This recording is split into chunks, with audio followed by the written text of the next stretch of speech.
Howdy, everybody. My name is J.R. Sparrow, and it comes a time that I come out here and we perform these shows. We get them together. We talk about all kinds of things. We cover mental health, and mental health comes with two stigmas. And two stigmas that come with this is there has to be some type of trauma. There has to be an event that you have to build from and you have to grow from. So that's the harshness of doing things when we talk about mental health and empowerment. We have to get a story, and sometimes that story's hard. And when that story's hard, it takes a special person to tell it because not everybody is willing to tell their story or give a portion of their life to strangers. But in this case, we have an amazing lady all the way from Lithuania. I have Lolita Guarin with me. How are you doing? I am so happy to be here. Thank you for inviting. And the nostalgic thing we do on this show is because I gave you a little intro there, we come in and we want to know about your story. So, Louisa, your story overcoming burnout, childhood trauma is truly inspiring. If you could go back in time and give your younger self one piece of advice about managing stress, what would it be? Well, if I'll go back and I remember how much I struggled and how much in the pain and suffering was I going when I was a child, um, I really could tell them one thing is not as bad as you think it is, and you're stronger than you think you are. Okay, okay. Now let me ask you this: growing up where you came from and coming here to the U.S., correct? Now, Yes. um, it's cultural differences. It's like being here because of COVID and everything. Mental health has become a stronger thing that people talk about. We can embrace each other. We can look at each other and say, "Hey, I'm going through something today." Now, coming from a foreign country, did you have that similar embrace? Did family encourage you to let them know what's going on inside, or did they not let you know what's going on inside? One thing and I came to US from Lithuania 24 years ago. And there's one thing I realized that it doesn't really matter where you live, um, as long as you're happy. But also, the same problems are in the families, no matter what country they're in. So when I came here to US, I realized there's so many people that struggled with the same type of issues. And so since I grew up with a father who was alcoholic, and I did not have a big T trauma, like something happened once. For me, it was really just dealing with everyday stress and being always in fear what's going to happen after I come back home after school. And every single day I was stressed out and hyper vigilant about anything. I realized that when I came here to US, when I started talking with other people, there was a lot of childhood trauma in this country as well. So it really is not like, oh, there's a difference between countries, because overall we all want the same thing, no matter what country we live in, no matter what religion we are, no matter what skin color we have. We all want to just be happy and seen and loved and appreciated at the end of the day.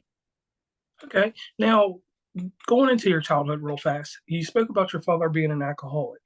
Did this later translate to anything in your later life with dealing with alcoholics or being an alcoholic or anything like that? So how it really impacted me that because my dad was an alcoholic, and he was dealing so much with his addiction and his pain, and I do believe that addiction is just a self-soothing mechanism from not being able to process your own pain.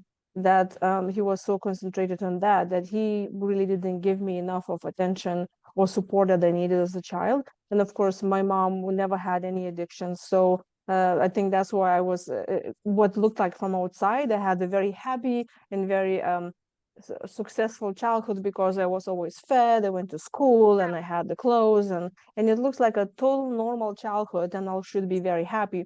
But what happened really underneath all of that is that I didn't get that support and love and appreciation from my dad. That totally impacted me, how I was looking at the relationships after that, how I was relating to people.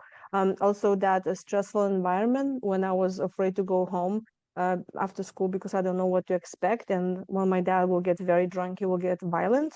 He never touched me or my mom, but there were a lot of broken pieces around the house, let's put it that way, that made me to constantly being afraid of everything else. And that impacted how I was dealing with stress overall and for the rest of my life. Okay, so we can agree on this. There was a famous singer named Luther Vandross. He was a famous R&B singer when I was growing up.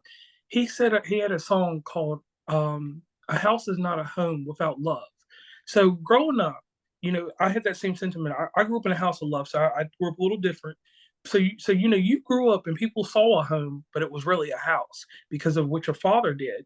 And knowing that as you got older, that's the one thing that brings we call it's a word called commonality. That's the common thing that bridges a lot of people together that come from trauma and hurt. And I'm glad that you spoke about that because a lot of people miss that. They miss that fact that, hey, yes, it looks like a home on the exterior, but really it was just a house. We played mom, dad, and daughter and siblings if they're there. And when you go through those steps and you go through those motions, people turn away from you because they think everything's great. And I thank you for explaining that. Now, um, going on into another area, people struggle with setting boundaries in the workplace, fearing that sometimes additional responsibilities may hinder their career growth. How did you learn to assertively decline burdensome tasks while still maintaining professional relationships and advancing your career? So that was one of the things that hit me the first is when I came to this country and I knew that if I work hard, I will achieve whatever I like to achieve. And I was afraid to say no. I had no boundaries whatsoever. I was people pleaser. If somebody tells me, "Hey, can you take care of this?" I will do it. And that's how I end up working weekends and just totally not even having enough time to do like regular things like nutrition or do your own like going to gym after work, and that what really impacted my health. And I end up in emergency room because of that. And when I started realizing that, okay, I need to change something, and then I became a stress management coach, and I start doing the staples of stress management, what they call like meditation, yoga, and all of this. But what really changed a lot of things, and when I discovered that I had an issue, is when I came across this business book, what they were talking about, how to just build your coaching business, because I was doing already coaching at the time. That the author was mentioning that there is a she was an adult child of an alcoholic, and I never heard of it before.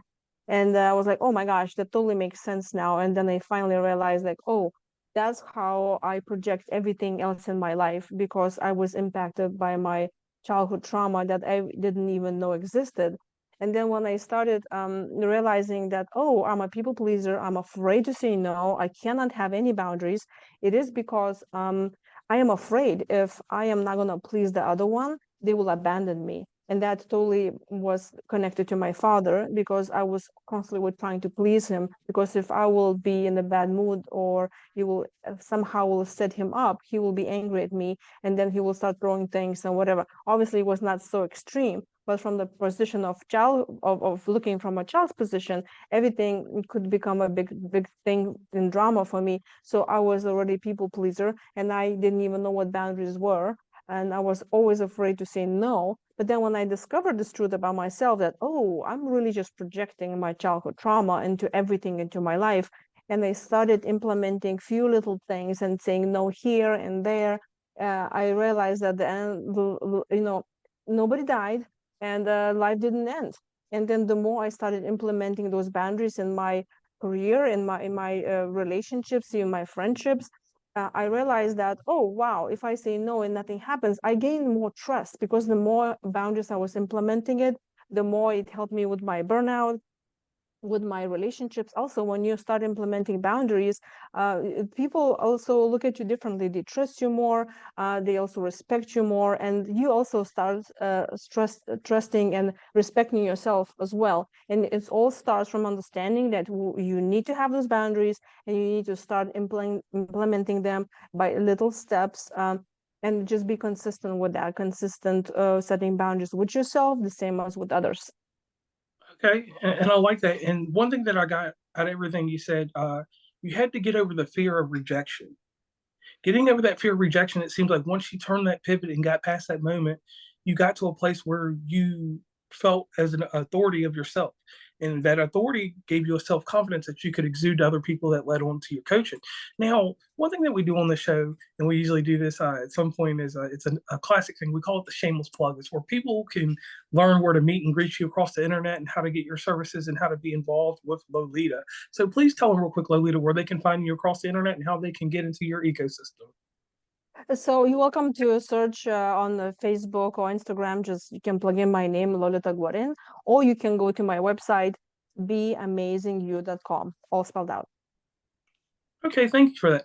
Now, in your experience, how does the ability to effectively manage stress impact not only our professional lives but also our personal relationships and overall outlook on life?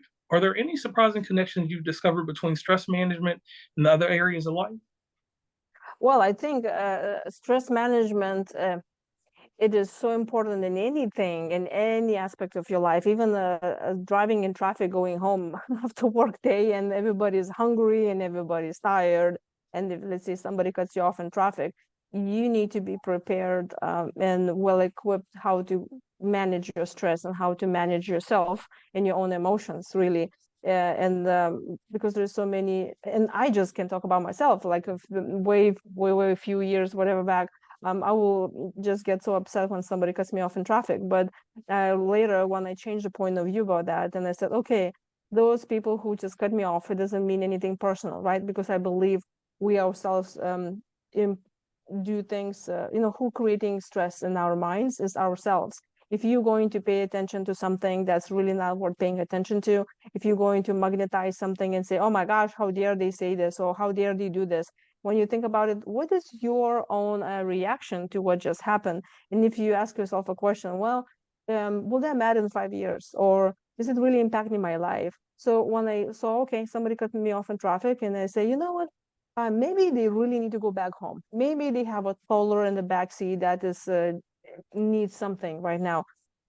And when I changed that point of view, that not everybody really to get me, as I always thought, since I have this childhood trauma, I realized that all of us at the end of the day are struggling with something. And if we just have more compassion towards others, and then not create such a big deal and really ask ourselves, okay, how is that, how stressful that is, and am I really making a big deal out of it? And it can help you in the work environment just to have more compassion towards others, in the relationships. And when you start managing your stress, you also help other people to regulate their own stress as well. Okay, I like that. I like that right there. Now, something that we do on the show is I pay homage to a news magazine called 2020. As a kid growing up on Friday nights after I was done watching TGI Friday on ABC, this news magazine would come on with John Stossel. He was a comic relief. Diane Sawyer, she was on this show and she was very poignant and she had amazing questions she would ask. Elizabeth Vargas, with her world renowned, she just had good worldview. She would ask questions that made sense and kind of put you in a certain direction. But then there was this lady, the late great Barbara Walters. Barbara Walters would come on around 10:40 at night, and at 10:40 at night, she could get on there and if she was doing a good show, the newscast would let her run over to 11:04. If she wasn't doing such a great show, they cut her off right at 11 o'clock. But the one thing that Barbara Walters did that the others couldn't do, they made whoever she was interviewing very personable to the audience, and they made you want to learn more about that person when you woke up the next day. So, Lolita, are you ready for your 2020 questions? Let's do it. All right, so here we go. First question.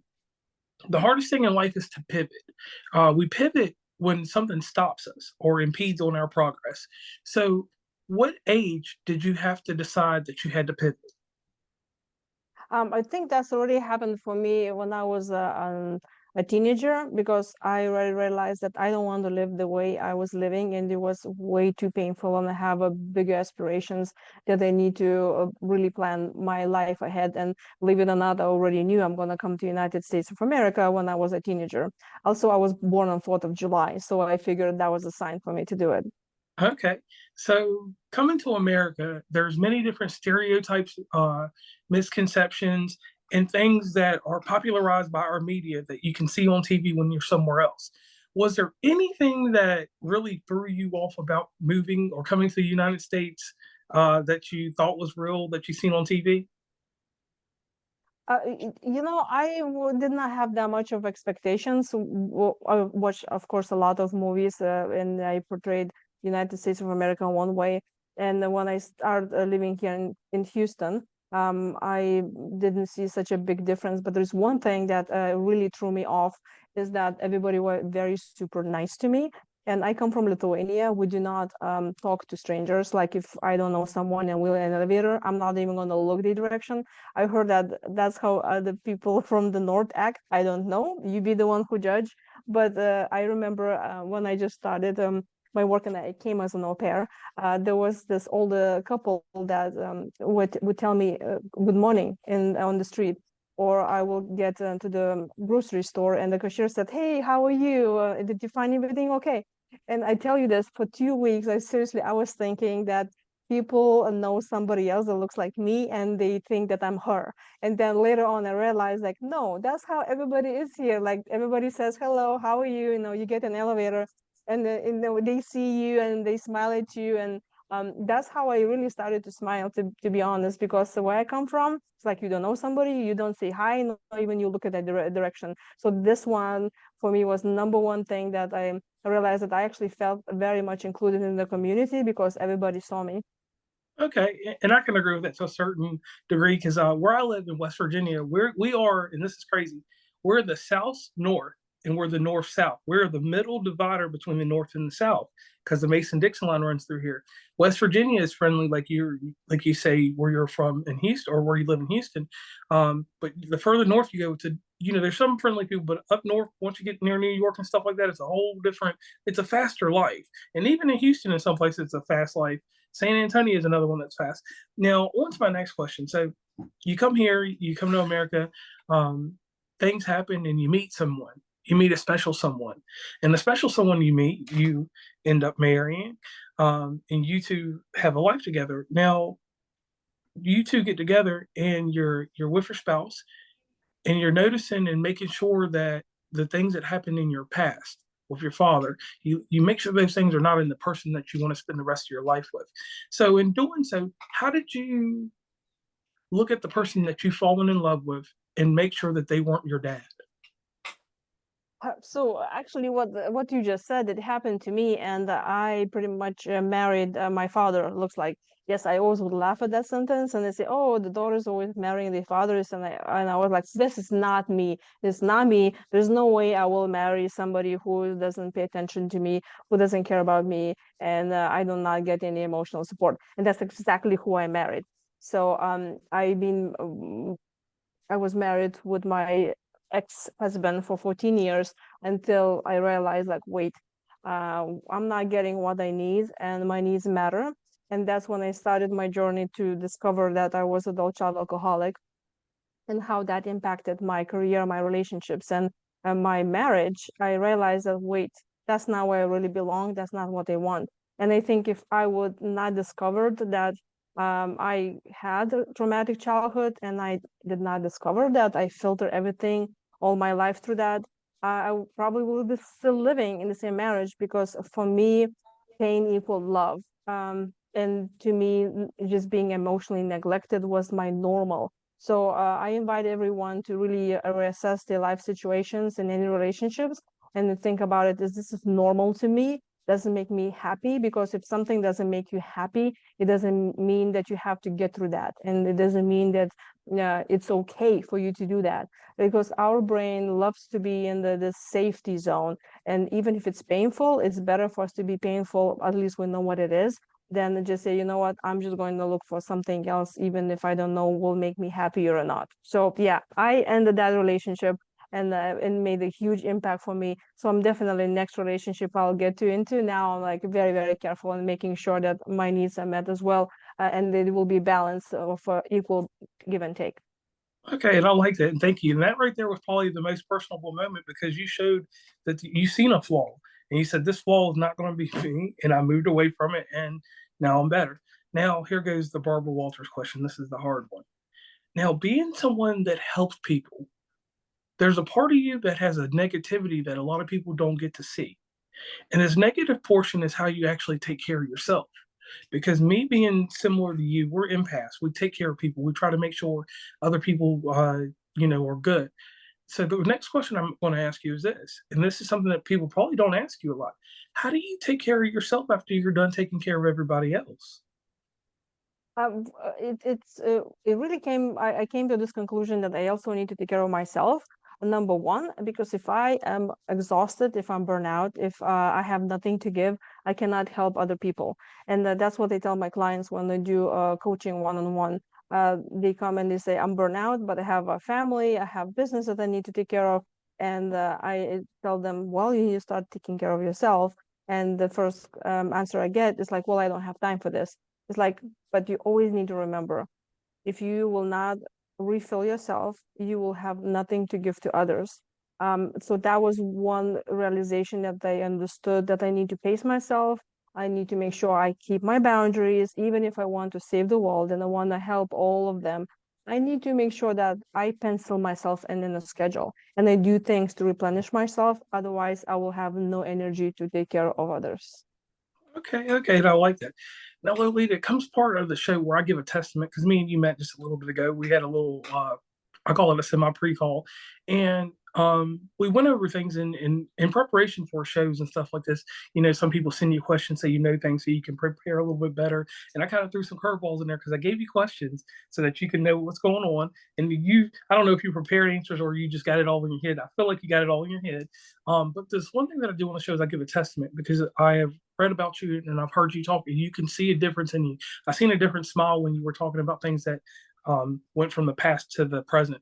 Going into the present, you can see a difference in your face. I don't know if you can see it because I can see you through the camera, but or not through the camera, but on the video. That's what I meant to say. So here's the thing: Perseverance. That's your name. Perseverance is your middle name. Lolita Perseverance Guarin. You went above and beyond what you had to. You could have just stayed in the same rhyme and reason that you could have in Lithuania, still came to the United States, and you could have stayed in that marriage that you were in for 14 years. You could have stayed in a place of hurt and trauma, but you decided that you didn't want any more drama. And you said, hey, I'm going to put myself first. And after I put myself first, I'm going to take that energy and help others instead of just being selfish. You could have been so selfish and got great about everything in your life and said, hey, I'm great. You can look at it from here. You can see it here. I can just put it in a book and just sell it, or I could just make a little course for it and just go about my business, or I don't have to share it with anyone. But you decided to not be selfish. You did the most selfless thing you could ever do in life by giving your mental stability, your foundation, your workflow to people. And that's something I want to commend you on. That's part of the testament I'm giving you right now. And it's hard to do that because there's someone right now that's struggling that will hear this and will get in touch with you at some point in the near future. And they're going to tell you their story. And you're going to be able to connect to them, and you're going to have that commonality that I was talking about earlier. And you all will ring together and you will help someone save themselves from what they're not. You'll help them become who they truly are. And it takes a very strong and powerful person to do that. So I want to tell you thank you for that, because I can't do that for a lot of people. I mean, I can help people, but I can't go out here and I can't save the world. But you're saving the world one person at a time. And from that one person, it multiplies because when you help them, they help 10 other people.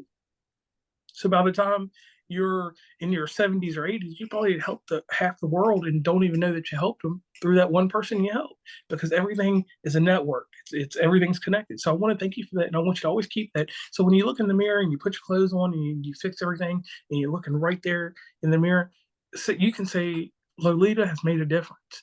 And no matter how big it is or how small it may be to you, the impact is never what we think about.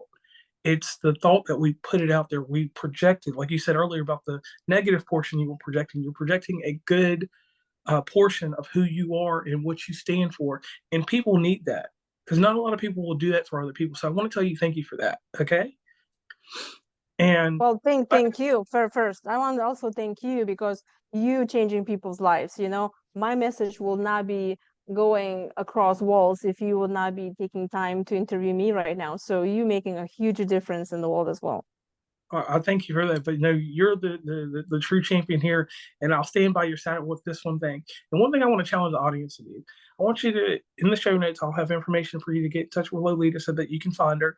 And this is the thing that everyone has to realize: pivoting is the greatest thing you can do in life. Taking a moment to let something stop you, and then you rationalize. Rationalization is something that is a lost art in these fast, convenient humans that we are today. So, Lolita, as a lasting message, what I want you to do real quick is I want you to leave us with a mission statement. Leave us with a strong call to action or some way for people to just know that they can persevere. They can have that perseverance you have. So the floor is yours. Go ahead. So I will say there's nothing wrong with you and you are not alone. And that's just because when I was going through the hard time, I felt alone.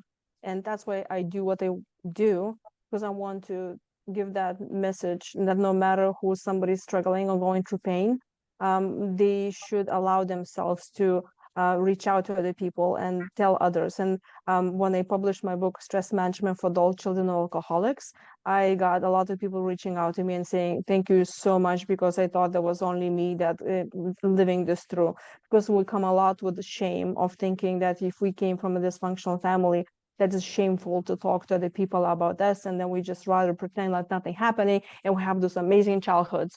So yeah, there's nothing wrong with you. There's nothing wrong with wanting to fulfill your needs, and you are not alone. So reach out to others.